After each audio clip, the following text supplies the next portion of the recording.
Welcome to GTC's Teaching Tidbits.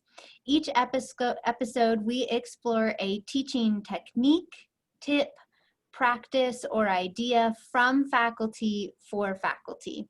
Our current set of episodes focuses specifically on teaching hybrid blended courses. Today, we have joining us from the Curriculum and Instructional Support Center, better known as the CISC team, our Director of Online Learning here at GTC, Shannon Creighton. Welcome, Shannon. Glad you could join us today. Hey, thanks, Rachel. Glad to be here. Would you tell us a little bit about your background and what you've taught and some of that? Sure, I would love to. So as some of you know, and some of you may not know, I am, as Rachel said, the new Director of Online Learning. I've been here since August 10th, so I'm still the new guy on the block. But I'm definitely not new to higher ed. I started my academic career at Appalachian State University up in Boone, North Carolina. Originally actually started in financial aid as an assistant director there.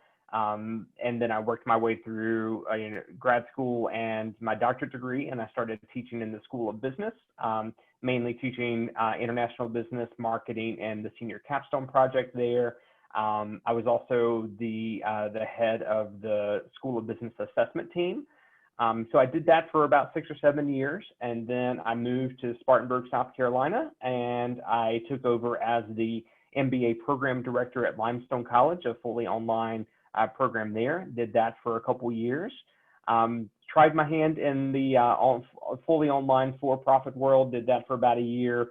Didn't really like it in the for-profit world, but then the opportunity here at Greenville Tech came up. Was fortunate enough to be asked to take on this role, and like I said, I've been here since the middle of August, and I'm pretty excited. Great, Shannon. I know we are all excited to have you here as well, and looking forward to seeing what you're going to do to help us just expand and grow in our online learning. And so I'm excited to have you here to share your tidbits actually today. The college has recently adopted Eight-Honorlock as the software for proctoring online testing. And as with any change, there's a time of adjustment, and that means there's going to be a lot of questions as well as we adapt to using this new software. Shannon is here today to discuss some of those questions and provide some helpful tips for using Eight-Honorlock successfully. So Shannon, I am going to turn it over to you to share your teaching tidbits. Perfect. Thanks, Rachel.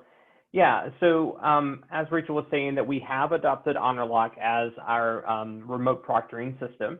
And a couple of reasons we get asked some why we are even using an online proctoring system, and we do it for a couple of reasons. One, we're obviously trying to preserve the integrity of our academic programs to make sure that students aren't just Google searching all their answers and copying and pasting those kinds of things. That's number one. Number two, there is a requirement from the Department of Ed and from SACS and SARA have all adopted the same stance, is that we have to do a reasonable effort to identify the identity of the students who are logging into the class. So that's when Eight-Honorlock is we ask that Eight-Honorlock be put into all of the online classes. Number one, because we do ask for IDs, we do ask for pictures, so it does help us validate that the student is actually who they say they are. So those are the two main reasons why we use a remote proctoring system. The choice to use Eight-Honorlock was obviously done before I got here. It's a great system. There are several different options, but Eight-Honorlock is the one that we've chosen as Greenville Tech to move forward with. So what I wanted to do today is to highlight, I guess, some of the questions that our office gets on a semi-regular basis, and just walk through a very, very quick overview of how to enable Eight-Honorlock and some of the snags that we've seen on a regular basis. We are preparing to do a longer, more in-depth training on Eight-Honorlock about how to review the videos, what to look for, those kinds of things in a later session, maybe on the faculty workday. I think we're working with Rachel to do that. But today is designed to be a very quick, high-level overview. And a lot of this may be some stuff you've heard, but these are things that we see that kind of get repeated on a regular basis. So the first one, the first thing on my list that I wanted to talk about is that we need to be very strategic on the number of times that we use Honor-Lock in a classroom. And the reason why I say that is because our current contract, since it was done under the current contract that we're on, we pay by student by exam. So we don't want to, at this point, use 30-something Honor-Lock exams in a class. That's excessive.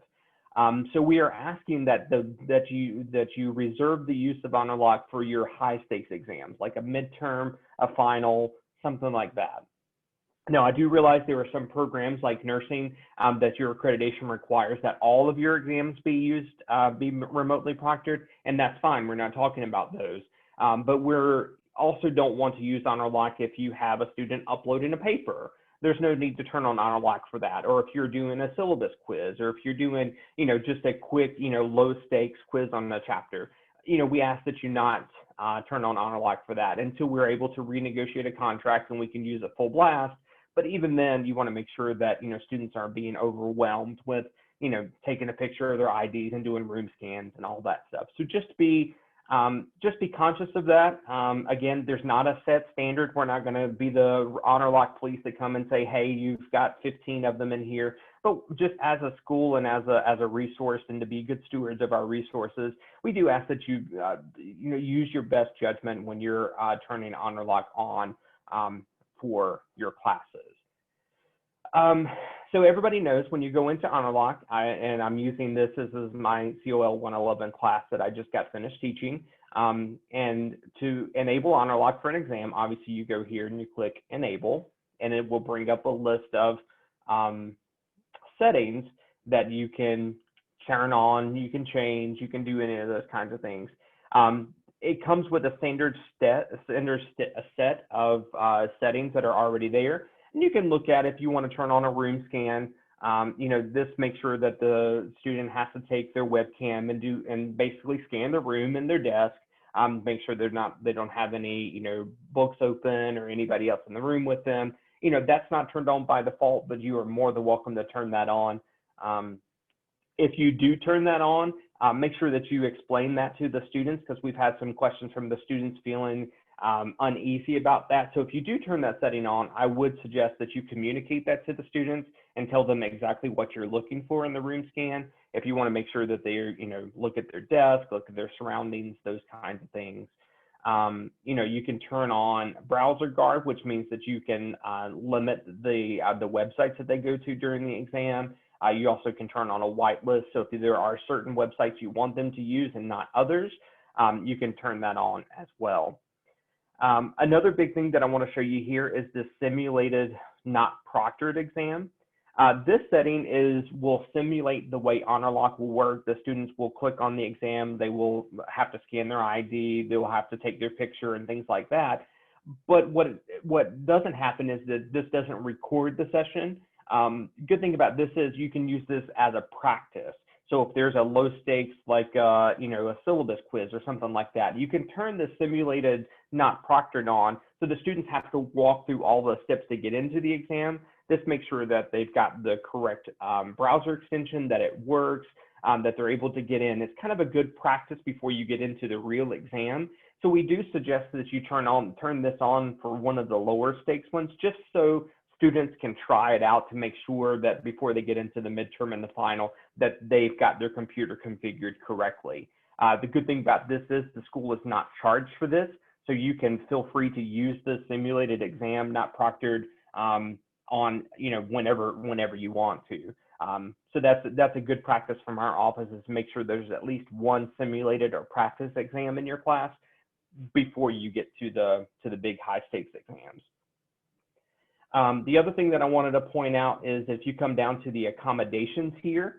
So one of the things that we've had recently, especially in some of the math classes or classes where students will be looking at scratch paper and working out problems, enter a note here for the proctor to say students will be using, this is a math-based exam or the quantitative exam. Students will be looking away from their screen to do this. Because what will happen is that this is an algorithm and it watches the webcam, and if the students continually look away or looking down, this will flag the exam. It will flag a proctor to come in and look at it, And if the proctor on that side doesn't know that the students are allowed to do that, they can stop the exam or there can be some problems. So if you do have one of those exams that will require students to use scratch paper and do calculations, or the students will be looking away from their screens, just enter a simple note here that says students will be looking away from the screen. Just something simple like that, so that when HonorLock, when this exam gets flagged, if it does, and a proctor jumps in, they can see this note and say, oh, okay, I understand that students may be looking away from the screen. So again, just trying to make things as easy and seamless as possible. When you turn on HonorLock, in the password field, let me see if I can get down to it. I may have to reload this. Here it is here. So in the password field, please do not change this password. This is a system-generated HonorLock password, and this will go and validate with their system. We've seen a lot of problems with faculty who go in and change this password, and then when students go to log into HonorLock, they get stuck in what we call the HonorLock loop, where it tries to sit in the password doesn't work, it comes back to the home screen, and the students just do this process over and over again, because the HonorLock system is looking for this system-generated password right here. So please make sure that you do not change this password. If you have changed this password, the way to get it back to the system password is to disable HonorLock and then re-enable it back into the class, and that will reset that password for you. So if students are emailing you saying that they can't get into HonorLock, that is just continue. If it's asking for a password, I would, on your side, on the faculty side, go into that exam, disable HonorLock, and then re-enable it, and that will reset the password. And we've seen about 95% of the time that will fix that problem where students say they can't get into the exam because it's asking for a password. Let's see, what else do I have on my list? Number two, when you set up the exam, make sure that you do not turn on the forced completion here.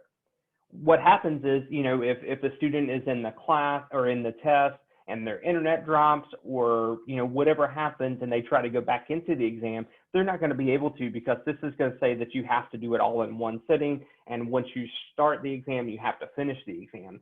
So we've had some issues with students where their internet will flicker or something will happen and they get kicked out of the exam and they can't get back into the exam. So we're asking that you do not turn on this forced completion here, but we do ask that you set a timer. So this will stop the students from getting into the exam, doing a couple questions, logging out, then coming back later. So make sure that you do set a timer. Make sure that you give them adequate time to do the exam. And then you make sure you turn on the auto submit here, so that when the timer is up, it automatically submits the exam. So this is the way to make sure that students aren't just going around and Google searching the answers and leaving the exam and coming back at a later time. So make sure that you do set a timer, set a reasonable amount of time, and then turn on the auto submit here and the test options. That's another best practice for us. The other question that we get is this, where we talk about what happens once the test is completed. We have to make sure that you pick, obviously, the right options that you want, what happens after submission, what happens after the score, and all this. The students do not have to log back into HonorLock to see this, because this is a Blackboard option. So make sure that you are aware of what options that you pick as to what kind of feedback you want to give to the students. And I think the last question, or the last kind of question that we get into our offices, is about the test presentation here, whether it should be all at once or one at a time. We do suggest that you do it one at a time. This helps students focus on one question at a time, especially if you have a lot of questions. It'd be, if you do all at once, there'll be just one really long, list of questions. So if that happens and the student gets in and answers the first 5 questions and their internet goes out and they're not aware of it, they finish doing the rest of the questions, then there's not going to be anything saved and students are going to be frustrated. So we do ask that you do this one at a time. so that you present one question on the screen at a time, especially if you're doing questions with like pictures. I know some of our anatomy classes and biology have a lot of pictures, and those exams are really slow to load if you ask the internet to load, 20 pictures, high resolution pictures at the same time. So we do ask that you turn on this one at a time, and make sure that you do that.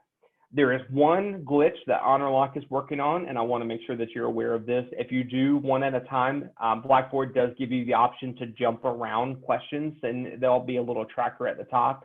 If the students use that, HonorLock will glitch out. So what we're asking is that they use the navigation buttons at the bottom of the exam to go back and forth and not click on the numbers at the top. I know that seems trivial, but we've had a couple students who have tried to use the navigations at the top, and HonorLock, that is a glitch they're aware of. We've been assured that they are working on it and it should be fixed in the next release. But in the meantime, turn on one at a time and just make sure you add a note somewhere to your students in the instructions that do not use the navigation at the top, but use the buttons at the bottom to go back and forth between the questions. Those are the big questions that I think our office has gotten over the last couple of weeks, especially since the start of school for this semester. If you guys need any help, feel free to reach out to our office. Lee McMahon, Michelle Blashley, and myself, we are more than happy to help you in any way we can. If there's any questions about HonorLock, please let us know. We have so far proctored over 33,000 exams with HonorLock since we started using it during the summer. And I know that some professors have gotten frustrated with it, but in the grand scheme of things, we're seeing less than 1 to 2% of students having issues with HonorLock. So it really is working well, and we know that there have been some pain points, and it feels like if you're the professor that's having a problem with it, that this really is a bad tool. But when you look at the grand scheme of it, it actually has been performing pretty well, and we're excited to see what HonorLock. They've got some new add-ons that will be coming probably in the next year that we're pretty excited about. And also, we'd love to hear from you guys. What's your opinion? If there's something that you like about it, something you don't like about it, please just, send our office an email and let us know. We'd love to hear from you as well. And I think with that, I will stop sharing my screen and let you have it back, Rachel. Great. Thank you so much, Shannon. There were so many great tidbits in there just for HonorLock, but also just practical tips for testing in Blackboard that sometimes we can forget about. And I think two things really stood out. One thing was kind of coming back to thinking about the students as and what's going to be most beneficial and supportive to the students. Early on, you said, when you're planning which assignments to use HonorLock on, think carefully in terms of we don't want to overwhelm the students with constantly having to walk through that process for every assignment or test or quiz. And the other thing that really stuck out that ties into the things we've been hearing repeatedly in the series so far is communicating with the students. Clearly about what to expect or why something has been set the way that it has, so they know and understand the reasoning behind something versus just thinking there's an invasion of privacy happening. Right, you're exactly right. Yeah, so thank you for sharing those reminders. And Shannon has already said, please feel free to reach out to him and the team over there. So if you want to continue the conversation, again, provide feedback or ask questions, you can email Shannon or any of the team there, shannon.creighton@gvltec.edu. And if you have questions you'd like answered or specific topics you'd like to see covered in this series, please send me an email and let me know what those are at rachel.cobb@gvltec.edu. And as always, if you have a teaching tidbit worth sharing or someone who does, please reach out, let me know. We want to get you on the series to share that valuable information and insight that you have. Well, that's this week's GTC Teaching Tidbit, and we will see you next time.